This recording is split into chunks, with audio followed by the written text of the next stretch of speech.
Eran casi las 12 de la noche cuando entendí que no estaba solo. La parada de autobús de Iracio, ese rectángulo de cemento bajo la luz amarillenta de una farola que casi nunca prendía bien, parecía más un hueso vacío que un lugar. El viento venía de la sierra en líneas frías, llevaba consigo olor a tierra mojada y a leña. No se oía nada más que el silbido del viento y de vez en cuando el lamento distante de algún perro que no terminaba de aprender a callar la noche. Yo esperaba el camión que me trajera de regreso a casa después del mercado. Mi padre había decidido acompañarme. Decía que a esas horas no era prudente andar solo. No lo escuché por presunción, lo sentí por costumbre. Crecí sabiendo que en los pueblos la noche guarda cosas que no están en los mapas. La abuela, como casi todas las abuelas de Iracio, tenía historias que cerraban la boca al más atrevido. Esa misma tarde me soltó una advertencia con voz rasposa, como si cada palabra le costara un empujón de tiempo. Aquí espantan cuando la luna no te ve venir. No pensé que fuera para tanto. Las advertencias de la abuela a menudo son frescas, con humo de cocina y anécdotas largas. Sirven para asustar a los niños y mantener las puertas cerradas. Pero mientras la farola parpadeaba y la sombra de mi respiración se hacía visible en el aire frío, la frase quedó pegada en mi piel como una advertencia con clavos. A las 11:30 la parada estaba desierta, salvo por nosotros dos. Alrededor las casas tiraban un sueño leve. Las ventanas eran 2 puntos negros aquí y allá, como si el pueblo se hubiera tragado la luz. Si esta historia te estremece o conoces algo parecido, comenta al final. Me interesa saber si no soy el único que cargó esta noche consigo durante tanto tiempo. El camión llegó como un animal que aparece de la nada. Rumor de motor, luces que se recortaron y la sombra de su caja. Era amarillo, un amarillo viejo que había visto muchas rutas.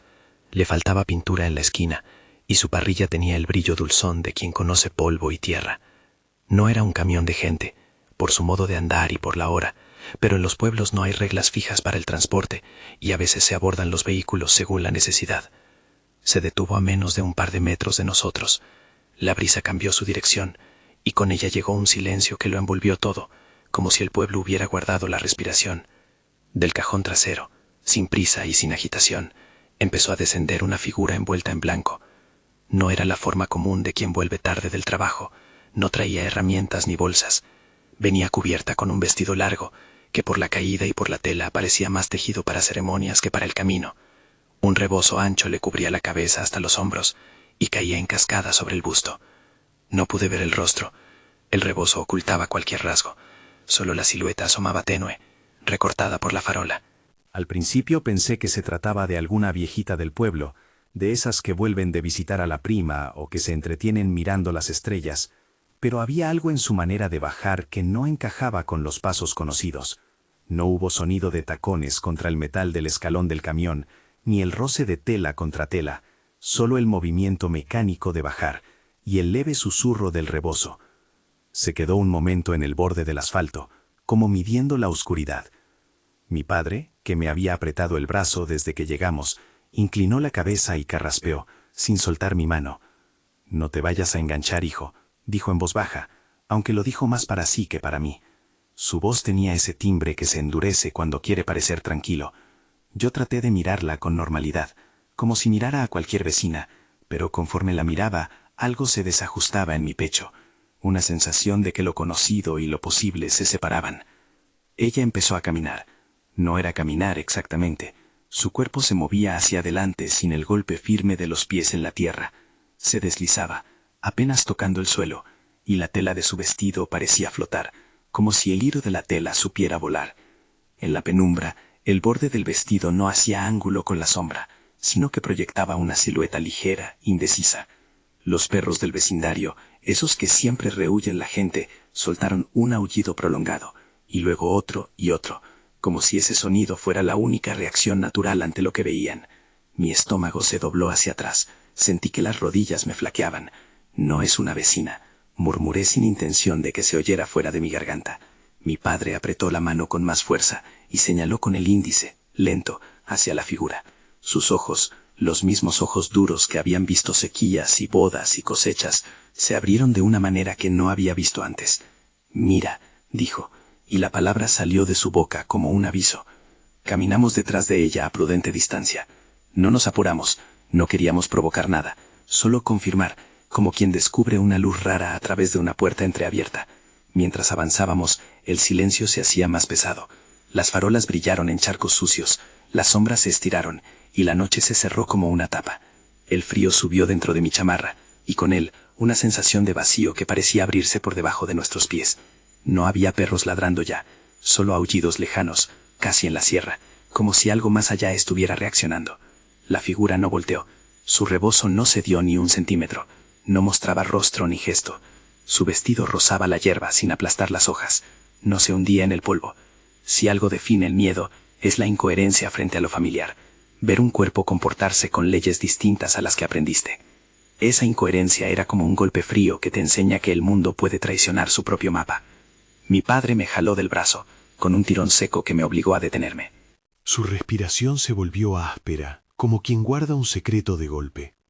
Me empujó hacia un bulto de sombra detrás de la parada, donde un poste de concreto rompía el viento, y se asomó a la distancia con los ojos entornados. No dijo nada por un rato largo, solo miró. Su boca se movía sin emitir sonido, como si repasara frases antiguas. Cuando por fin habló, lo hizo en voz tan baja que tuve que acercar la cabeza para escucharle. «Mira los pies». Lo miré y por un instante pensé que hablaba de algún detalle menor. Quizás la figura usaba un zapato extraño, un calzado sin talón, algo que en la penumbra aparentaba ser peculiar. Pero su dedo seguía apuntando y la fijación en sus ojos no admitía error ninguno. Incliné el cuerpo y miré la parte baja del vestido. No había pies. No había ni una sombra que hiciera la ilusión de pies, ni el gesto de la tela plasmando la forma de un andar con zapatos. Era como si de la tela colgara un manto sin base, como si la mujer flotara a centímetros del suelo. La tela ondeaba con el viento y no había un punto donde la carne tocara la tierra. La sensación fue tan nítida que a mi lengua le tembló pronunciarlo. No tiene pies. Esa frase, que podría caber en un susurro, me golpeó la cabeza como una piedra. Mi padre hizo un sonido que podría haber sido un juramento o un lamento, no lo distinguí. Me tomó del hombro y se quedó rígido por unos segundos, como si repasara algo aprendido de los mayores. Sus ojos se clavaban en la figura que seguía su camino sin ruido. A nuestro lado, un perro comenzó a aullar, hasta que otro desde la esquina respondió con un tono más bajo, como si invocaran algo que los humanos no debían escuchar. No hubo un choque, no hubo violencia en ese momento. Solo la conciencia de que aquello contradice la lógica más primaria, carne que no necesita tierra para sostenerse. Lo que siguió fue una mezcla de instinto y educación. El padre decide proteger. El hijo siente vergüenza de mostrar miedo, y sin embargo, la fuerza del pánico erige un muro entre razón y acción. Nos quedamos quietos, conteniendo un impulso de correr hacia el pueblo y alertar a los demás. Pero el padre negó con la cabeza, y me apretó el brazo una vez más, firme, decisión sin palabras. A esa hora, las historias se disparan solas.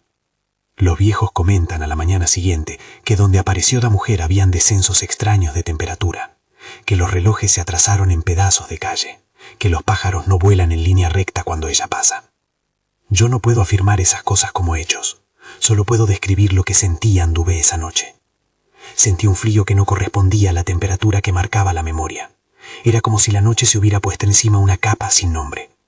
Olía a humo, muy tenue, mezclado con un olor húmedo y antiguo, parecido al de la ropa guardada durante años. Caminamos en silencio hasta el portón de la casa de la abuela. Cuando reímos, fue un intento nervioso de romper la tensión. No rió nadie. Refugiarse en las paredes de la familia parece una respuesta instintiva. La seguridad de lo doméstico puede ser un remedio temporal cuando la realidad se tuerce. En el corredor, la abuela nos esperaba con las manos en la espalda, apoyada en la madera como quien sostiene el peso de los días. Parecía tan pequeña y al mismo tiempo una fortaleza. «¿Qué me traen tan tarde?», preguntó sin mirar. Su voz no tenía sorpresa, tenía costumbre. En su cara había la calma que solo dan las noches que se han repetido muchos años. Le contamos lo que habíamos visto con la palabra medida. Ella bajó del camión, venía con un rebozo, no tenía pies. La abuela escuchó y su cara no cambió de color. Cuando terminamos, se quedó pensando y finalmente dijo algo que nadie puede tomar a la ligera. Tuvieron suerte. Tuvieron mucha suerte. Esa frase, breve y seca, me dejó más inquieto que la visión misma. ¿Suerte de qué? ¿De haberla visto y no seguirla? ¿De no hablar con ella? La abuela no se explicó. En el pueblo se tienen respuestas sencillas para lo que no se debe explicar. Se advierte, se nombra, se manda a casa. La frase «tuvieron suerte» funcionó como sello que protegía la memoria del pueblo. Un recordatorio de que algunas cosas no se buscan, que el atrever cuenta. Alrededor de la mesa, los viejos del barrio suelen intercambiar historias. Hablan en voz baja sobre hombres que salieron en la noche y no volvieron, o que regresaron distintos, con la mirada turbia como si un hilo les hubiera cortado algo por dentro. Dicen que la mujer baja en un camión amarillo a medianoche. Me contó un vecino cuando a la mañana siguiente el rumor comenzó a correr entre las bocas. Dicen que los que la siguen se pierden en la sierra, o vuelven cambiados, añadió, con los dedos temblando sobre el borde del vaso. La leyenda tiene pautas que todos reconocen: la hora, el vehículo, la ropa, el rebozo que esconde el rostro y la ausencia de pies. Los cuentos se acomodan a la memoria colectiva, y a veces un solo encuentro se convierte en historia compartida. Las voces del pueblo fueron sumando nombres, fechas imprecisas, noches en que el reloj se queda sin agujas. Pero hay algo que la gente repite con la misma gravedad: no seguirla. No es una prohibición caprichosa, es un mandamiento que tiene el peso de las advertencias antiguas. Yo volví a la parada muchas noches después de aquella vez, pero nunca a la misma hora, nunca a la misma calma. El recuerdo persistía como una huella que no se borra con lluvia. Pasé por el sitio viendo las flores secas en las esquinas, los charcos que guardaban la luz de las farolas y los rastros de neumáticos en la tierra. Pregunté a otros del pueblo. Algunos negaron haber visto nada. Otros, con la voz baja, dijeron que su padre o su tío habían desaparecido después de seguir a alguien una noche. Nadie podía decirlo con certeza. Siempre dicen, cuentan, según la abuela. A medida que abría la boca para narrar lo vivido, comprendía que las leyendas no quieren pruebas, quieren memoria. Conservan advertencias, nombres, mitos, en las que la comunidad deposita los temores que no conviene pronunciar alto. En las reuniones de la plaza, viejas que recuerdo con pañuelos en la cabeza comparaban la mujer de la parada con historias que el pueblo conocía ya. La procesión que pasa cuando llueve, la monja de un convento cercano cuyos murmullos todavía se oyen en ciertas noches, la Llorona que algunos jurarían haber escuchado a la orilla del río en días de luna menguante. No son lo mismo, pero comparten un patrón: la noche, la pérdida, la advertencia. Se usan una a la otra como espejos para sostener el miedo que no se debe enfrentar sin compañía. La extrañeza, lo comprobable e incierto que convivían esa noche, me dejó marcado. Cada vez que pasaba frente a la parada, sentía ese encuentro como un interruptor que se prendía a la mínima brisa. La gente del pueblo prefirió dejar las ventanas cerradas en las noches que el camión solía pasar.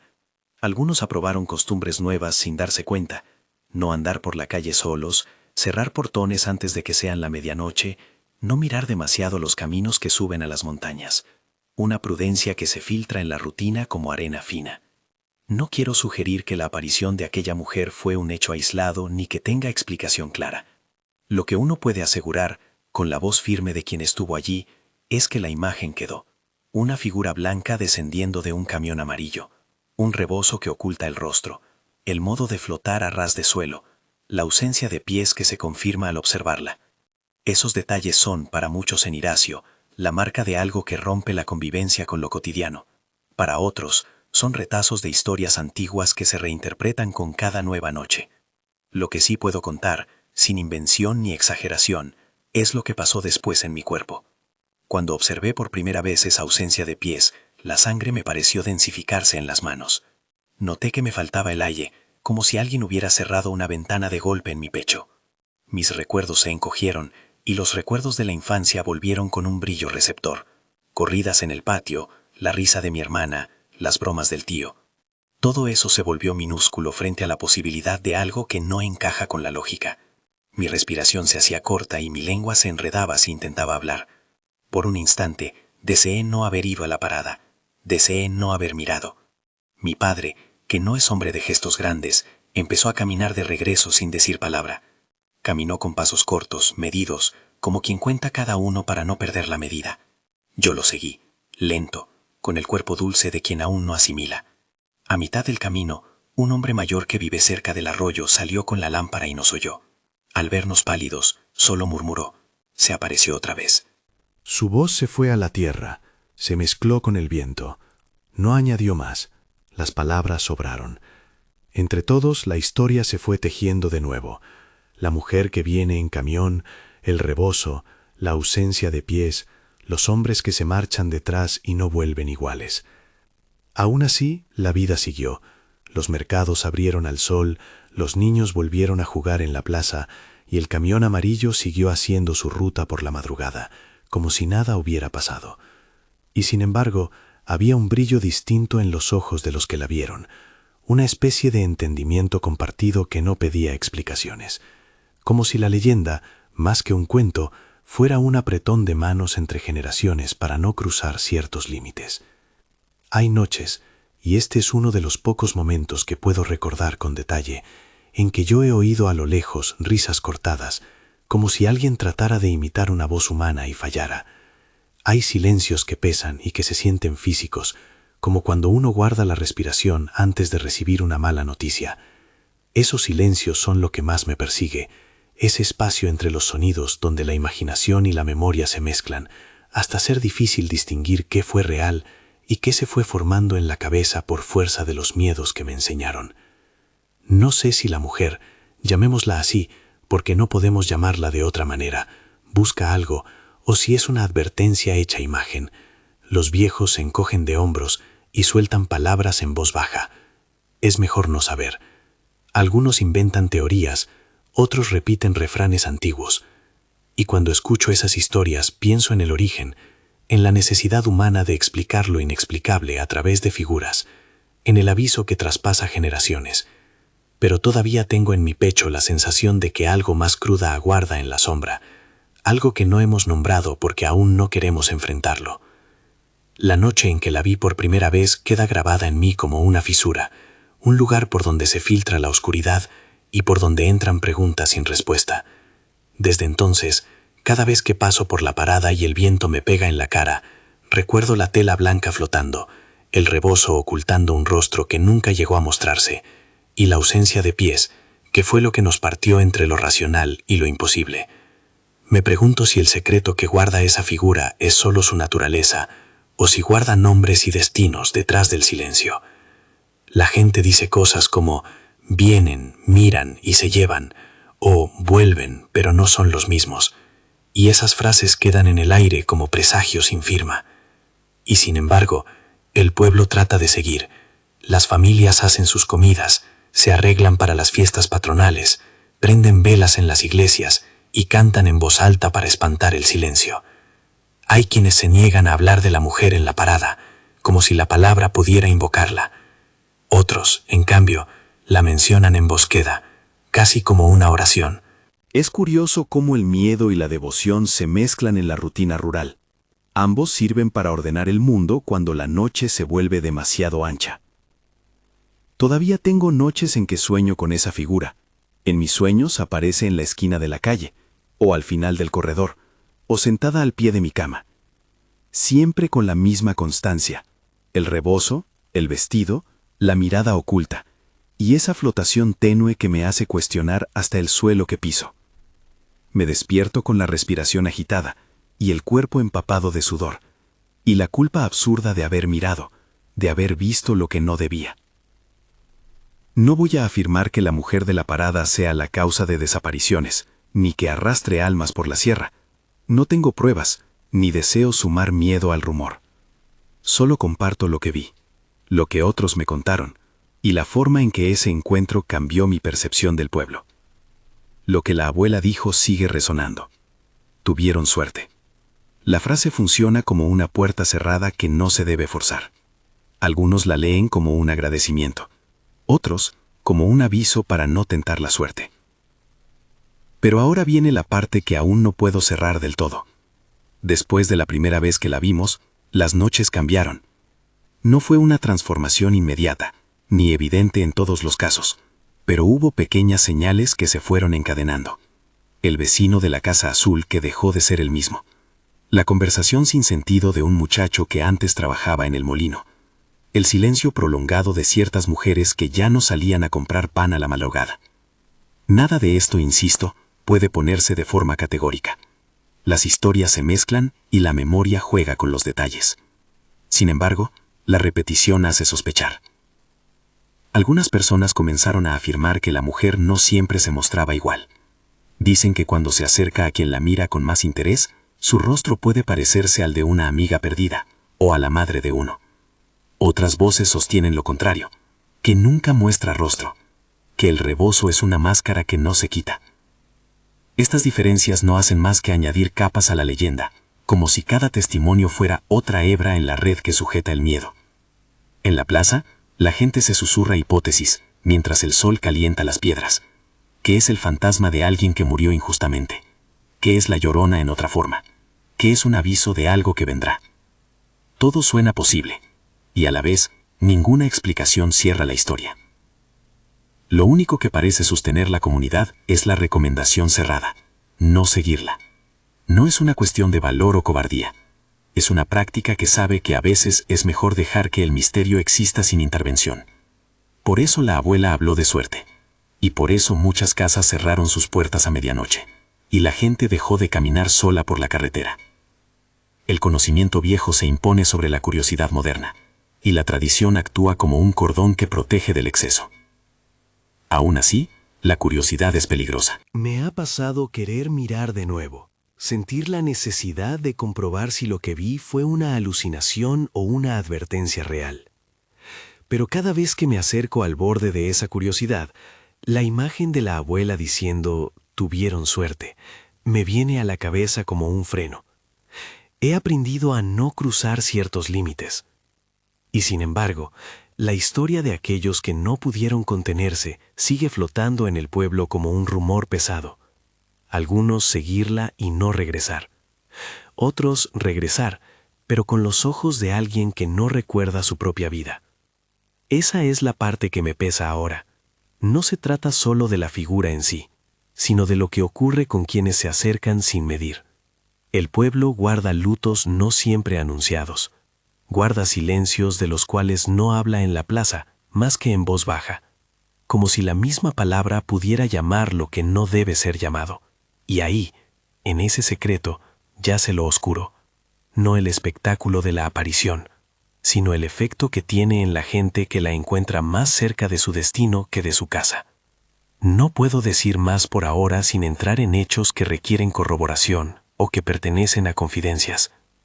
Puedo, eso sí, retratar la sensación que me dejó, un olor a humo lejano, una tela que roza sin tocar, la ausencia de pies que desaloja la confianza, y la advertencia de los mayores, que pesa como un manto sobre los hombros de quienes vivimos allí. Y en medio de todo esto, una pregunta que se queda clavada.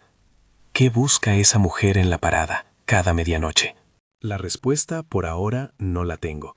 Del otro lado de esa pregunta se abren historias de gente que cambió, silencios que se tragaron familias, noches en que los relojes se paran y parecen no querer moverse.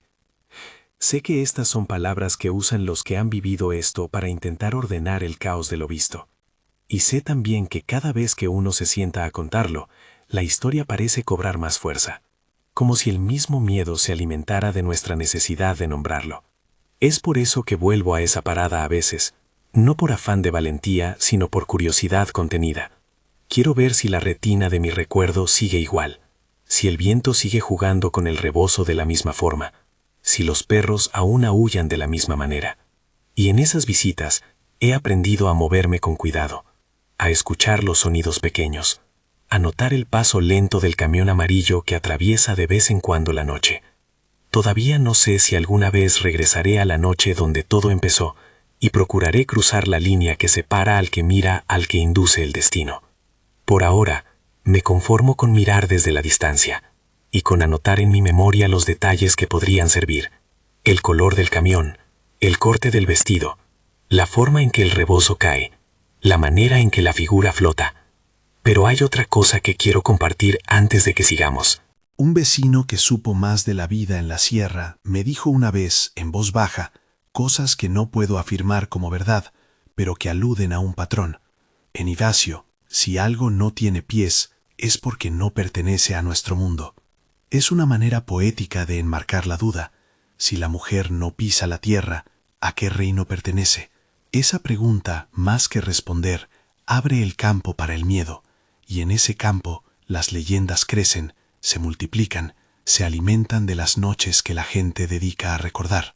Así terminé aquella madrugada, con la abuela diciendo que había suerte, con mi padre y su silencio de piedra, con la sensación de no ser el único que cargaba el secreto en el pecho. Volvimos a casa como quien se encoge frente a algo que no entiende. No tomamos decisiones heroicas, solo cerramos puertas, encendimos luces y hablamos en voz baja.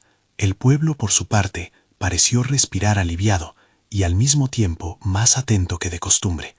Nadie vendió la parada, nadie la tapió, la dejó ahí, como una prueba muda que recuerda que hay noches en que conviene no mirar demasiado.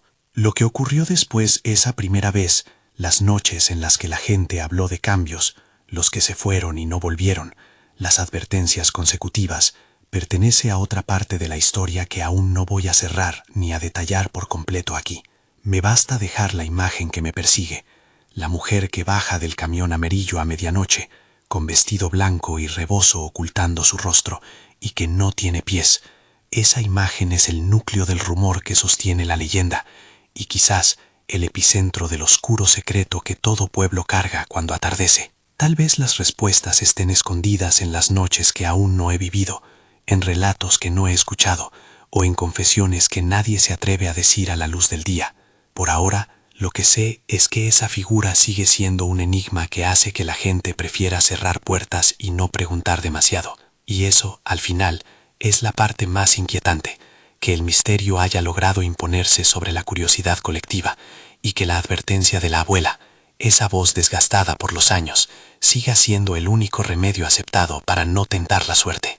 Si quieres que siga contando lo que pasó después, lo que otros del pueblo comenzaron a notar y las historias que la gente pasó a sus hijos, suscríbete y comparte este relato con alguien que conozca leyendas. Hay más cosas que se dijeron en voz baja y algunos nombres que la gente menciona cuando no cree que nadie los escucha. Pero antes de entrar en eso, necesito dejar las piezas sobre la mesa. Necesito que lo que ya te conté tenga el espacio suficiente para respirar, porque las cosas que siguen son aún más difíciles de creer y más dolorosas de recordar.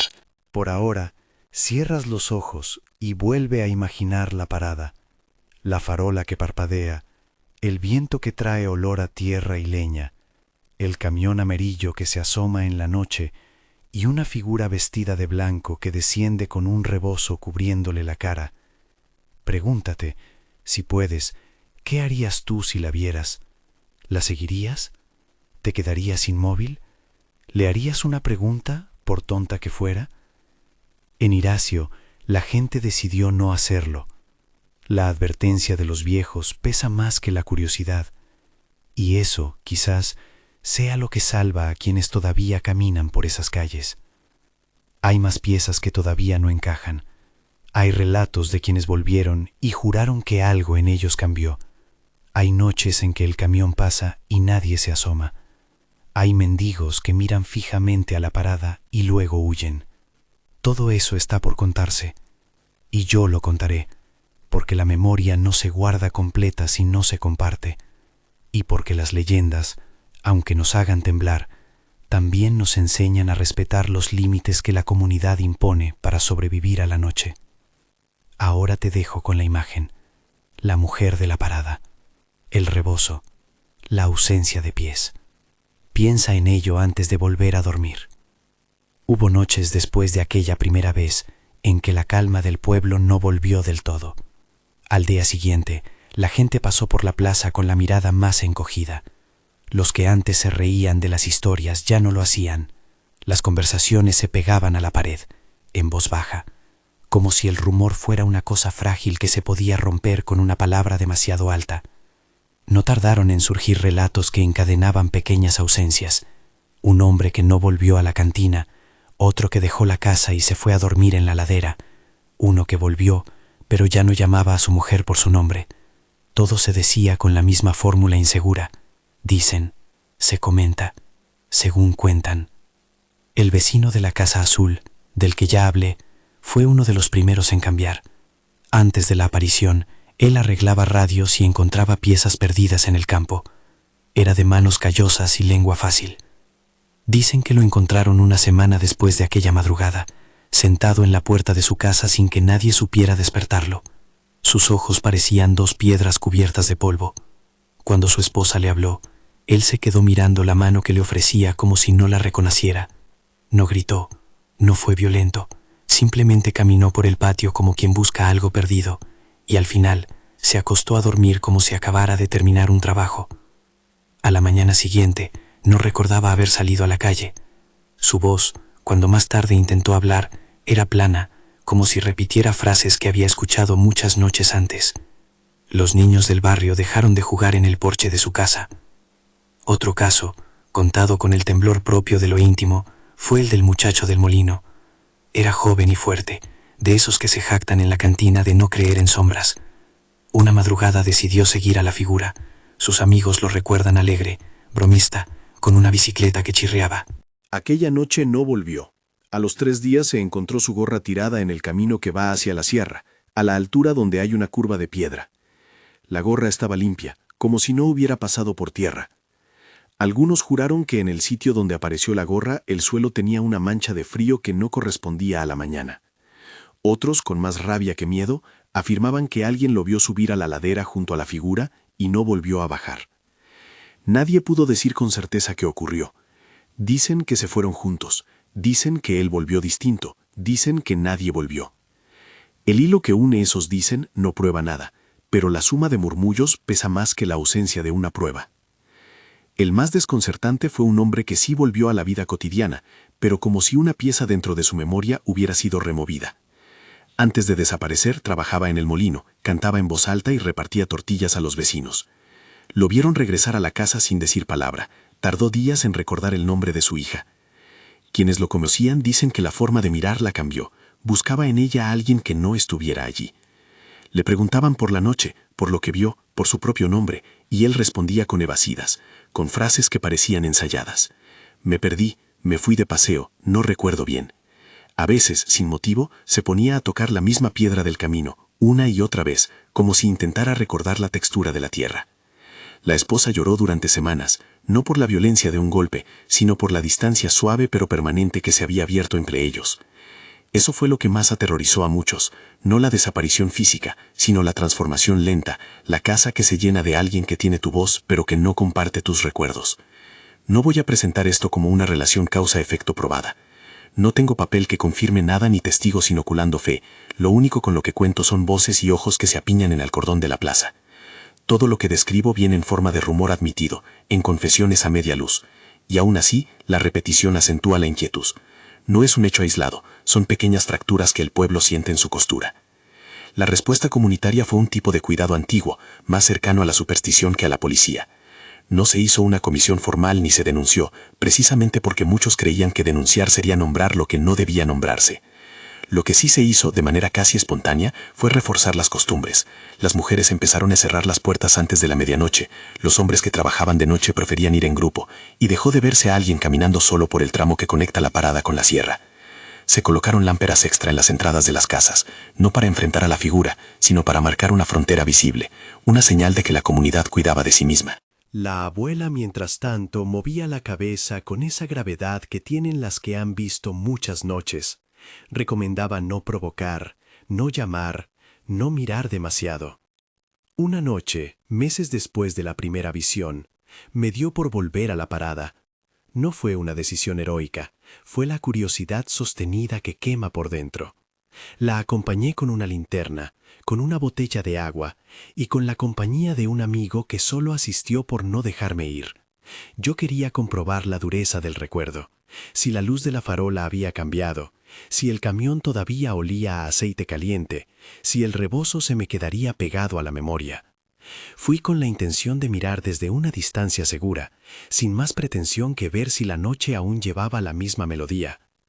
La parada estaba igual que siempre, la farola vomitando una luz amarillenta, la banca con el borde carcomido, el letrero del camino recortado por la silueta de los árboles. A lo lejos, el silencio era denso. Sentí que el aire olía a palo y a humo de leña.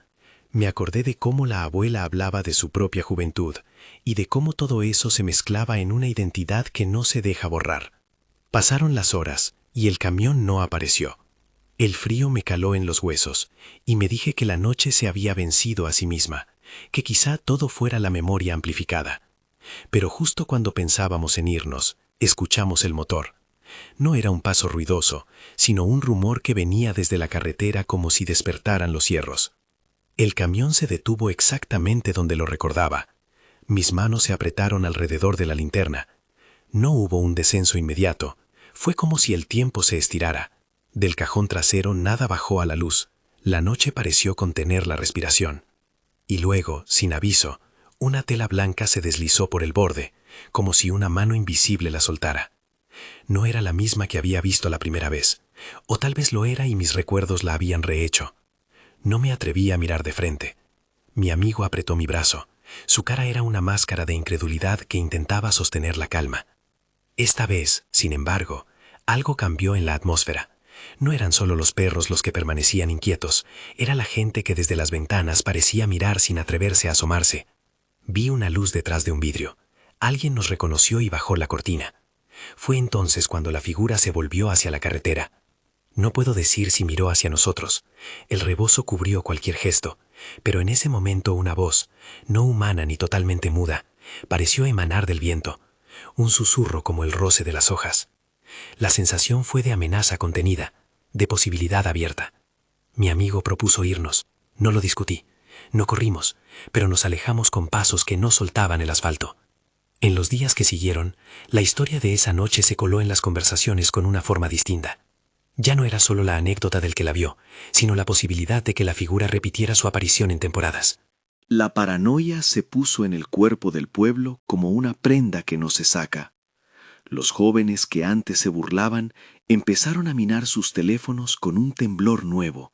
Buscaban en foros, leían viejas leyendas, preguntaban a los abuelos.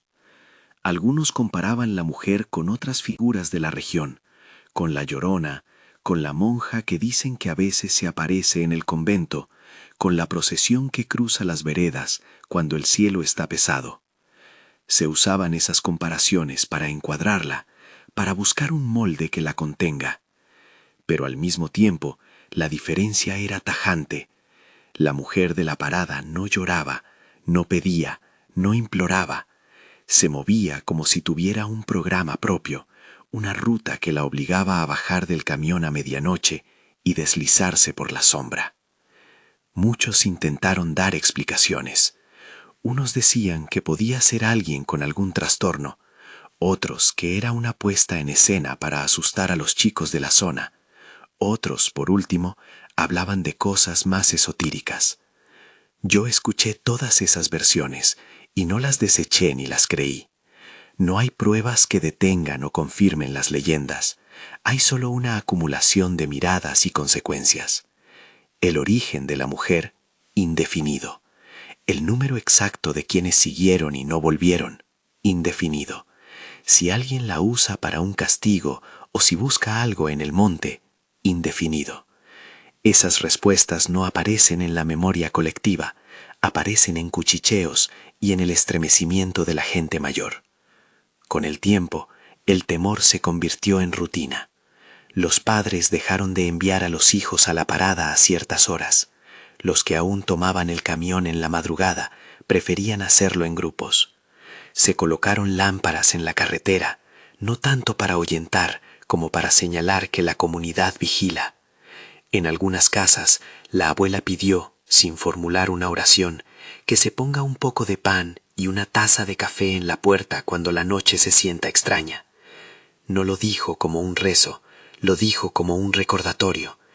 No es que esos gestos sirvan para algo sobrenatural, sirven para que nos veamos, para que no andemos solos. Esa forma de ritualizar la prevención, sin darle nombre religioso, ayudó a que la gente sintiera que no estaba sola frente a lo que no entiende. Aún así, la curiosidad se mantiene como una llama que consume en silencio. Hubo noches en que probé con otras estrategias, caminar en grupo hasta la esquina, esperar a que el camión pasara y dejar una nota pegada en su caja, o incluso tocar la tela blanca con el extremo de una rama. No voy a decir que hice todas esas pruebas, pero sí que la necesidad de entender me impulsó más de una vez. La respuesta fue siempre la misma. Ese lugar se recubre de una quietud que no se rompe con nada humano. Es como si una cuerda invisible delimitara lo que podemos habitar y lo que no. En una ocasión, una noche de bruma baja, me encontré con un hombre que había vuelto cambiado y con quien me atreví a conversar a la luz de una lámpara comunitaria. Sus manos estaban limpias, su manera de hablar era lenta, como quien recita lecciones aprendidas de memoria. Le pregunté si había seguido a la figura, y me miró con un gesto que no supe leer. Sus pupilas parecían muy brillantes a la luz amarilla. Fui con ella, dijo. No es como la imaginas. No querrías saberlo. Me contó entre líneas que la figura le habló en un idioma que le era desconocido, aunque le resultaba cercano. Me dijo que la sensación principal no fue miedo, sino un desplazamiento interior, una sensación de que algo en su historia se despegaba. Después de eso, volvió a su casa, pero empezó a levantarse al amanecer y a caminar sin destino. Su esposa me suplicó que no le preguntara más, que no buscara explicaciones. A veces creo que lo que la figura se lleva no son cuerpos, sino relatos. Elimina la memoria que te ancla a tu hogar. Hubo quien, impulsado por la valentía o por la necedad, intentó una confrontación más directa. Un grupo de hombres, sin permiso de nadie en realidad, decidió seguir la ruta del camión y subir por la ladera para intentar encontrar el punto donde la figura desaparecía. Nada de lo que hicieron es factible de contarse como un informe. Lo que se sabe es que regresaron con la cara larga, con un silencio que pesaba como plomo. Uno de ellos aseguró haber encontrado huellas que empezaban junto a la garita y se difuminaban al poco andar, como si el suelo no quisiera recordar el paso. Otro habló de un soplo de aire que les quitó el conocimiento por un momento, y que cuando recuperaron la vista, no supieron en qué dirección seguir. Los hombres no fueron atacados, simplemente vinieron con la certeza de que hay zonas donde no hay que entrar. El miedo no llegó por la violencia de un acto, sino por la constatación de que el mundo tiene límites que no siempre se pueden cruzar. Lo más inquietante, y lo que terminó por fijar la advertencia como una regla no escrita, fueron los relatos de quienes volvieron cambiados. No era solo la ausencia de memoria, era la aparición de gestos que pertenecían a otro tiempo, el gusto por cierta música que antes no soportaban, la costumbre de caminar siempre a la misma hora sin razón aparente, la pérdida repentina de apetitos por quienes antes eran amados. Un hombre que antes trabajaba con animales se quedó sin poder tocar a los suyos. Una mujer dejó de cocinar comidas que su madre le había enseñado. Esos cambios no se explican con una maldad visible. Se explican con una erosión interna, con un hueco que se abre y que nadie logra tapar con palabras. La abuela nos observaba con esa mezcla de compasión y dureza. Un día, en la puerta de su casa, mientras cortaba leña, me dijo algo que no se parece a una moraleja. Las cosas que vienen sin pies no se entienden con la lógica de los que nacimos caminando. No añadió más. Sus palabras fueron como una moneda antigua, algo valioso por su forma de decir lo que no se puede decir de otra manera. Le pregunté si alguna vez había visto algo parecido cuando era joven. Miró al cielo con los ojos en mitad de verano y soltó. He visto sombras que se vuelven costumbre. He visto gente que se les va la voz. Pero cada pueblo carga su propio espanto. Le pedí, con la torpeza de quien necesita una guía, que me contara alguna historia más antigua, un antecedente. Nos quedamos en el silencio. Algunas respuestas son indefinido, dijo finalmente, y eso cerró la conversación. No era un rechazo, era una forma de decir que hay cosas que no deben volverse manoseadas por la curiosidad. A medida que pasó el tiempo, aprendí a convivir con la incertidumbre. No se trata de una resignación cómoda, es una práctica cotidiana de cuidado. Dejé de sentarme a esperar el camión solo, me preparé para no caer en la tentación de seguir. Mis pesadillas se hicieron menos frecuentes, pero cuando vienen son nítidas. la tela blanca que flota a centímetros de suelo, el rebozo que oculta y al mismo tiempo invita, y la sensación de que el mundo puede desatarse de su costura con un solo gesto. Me despierto con la boca seca y me repito las palabras de la abuela como un talismán. Tuvieron suerte. Esas palabras ya no son solo consuelo, son límite. En las misas y en las fiestas del pueblo se habla de esto en voz baja. Hay quien reza por los que no están y hay quienes prefieren no poner nombres a los que se fueron. La comunidad funciona por costumbre y por miedo ordenado. Se miran unos a otros en la noche, se aseguran de que las puertas cierren, se regalan compañía. Es una manera de resistir el efecto que la figura parece buscar, el aislamiento. Si la mujer de la parada aparece cuando todo está solo, la respuesta colectiva ha sido volver a llenar esos silencios con cuerpos, voces, ruido humano. No sé si eso sirve para algo más que para que por lo menos la gente no se duerma sola con un miedo que se mete hasta los huesos. No puedo decir que exista una lección clara en todo esto. No puedo afirmar que la mujer sea un castigo, un espíritu vengativo, una alucinación colectiva o una persona con problemas.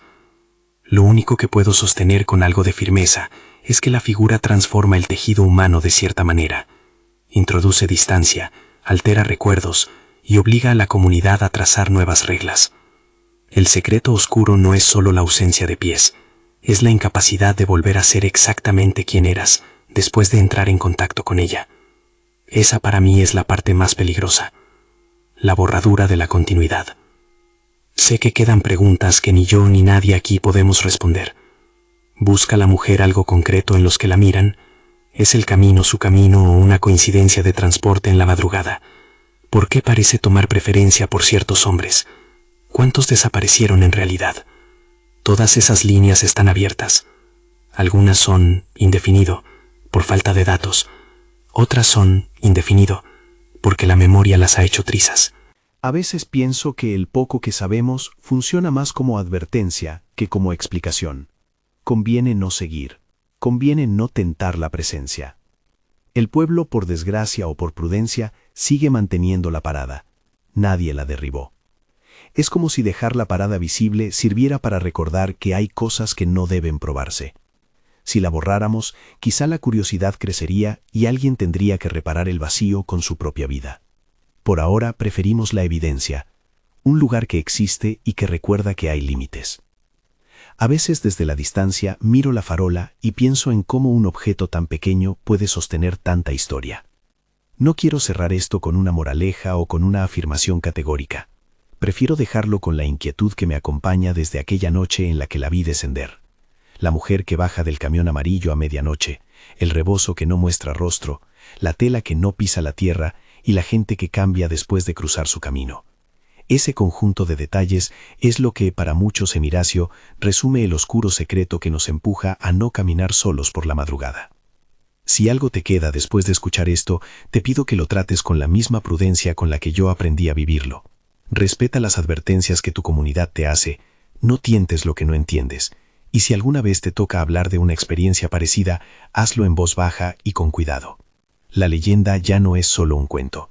Se ha convertido en una práctica de supervivencia colectiva. Y si quieres que cuente más historias del pueblo, de las noches en que los relojes parecían detenerse, de los que volvieron con miradas vacías, o de los rituales que algunos todavía usan para espantar la inquietud, suscríbete y comparte este relato con alguien que conozca leyendas. Si tienes una experiencia parecida, escríbela. Las memorias, contadas con respeto, ayudan a que no quede todo al rumor. Pero antes de despedirme, queda la pregunta que no puedo quitarme ni tapar con palabras. ¿Qué harías tú si te encontraras frente a la mujer de la parada? ¿La seguirías? ¿La mirarías en silencio? ¿O cerrarías la puerta y esperarías a que la noche pasara? Piensa en eso cuando sientas el viento de la sierra. Esa duda tal vez sea la que nos salva.